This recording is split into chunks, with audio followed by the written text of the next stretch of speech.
മനുഷ്യരെ ബഹിരാകാശത്തെത്തിക്കാനുള്ള ഇന്ത്യയുടെ ഗഗൻയാൻ ദൗത്യത്തിന് മുന്നോടിയായി ബഹിരാകാശ യാത്രികരുടെ പേടകത്തെ സുരക്ഷിതമായി തിരിച്ചിറക്കുന്നതിനുള്ള ഏതു പരീക്ഷണമാണ് ISRO വിജയകരമായി പരീക്ഷിച്ചത്? Integrated air drop test. 4 kilometer ഉയരത്തിലെത്തിച്ച് ശേഷം പേടകം താഴേക്കിട്ടു.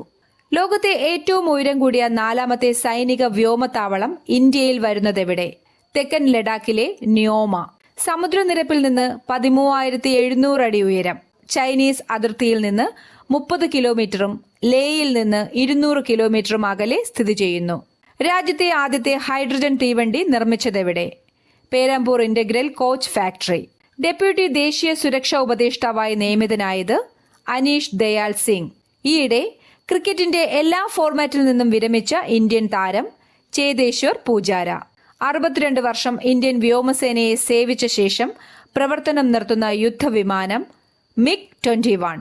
റഷ്യയിൽ നിന്ന് എണ്ണ വാങ്ങുന്നതിന്റെ പേരിൽ ഇന്ത്യക്ക് US എത്ര ശതമാനം ഇറക്കുമതി തീരുവയാണ് ചുമത്തിയത്? 25%. നേരത്തെ പ്രഖ്യാപിച്ച 25% പകര ചുങ്കവും ചേർത്ത് ആകെ തീരുവ 50%.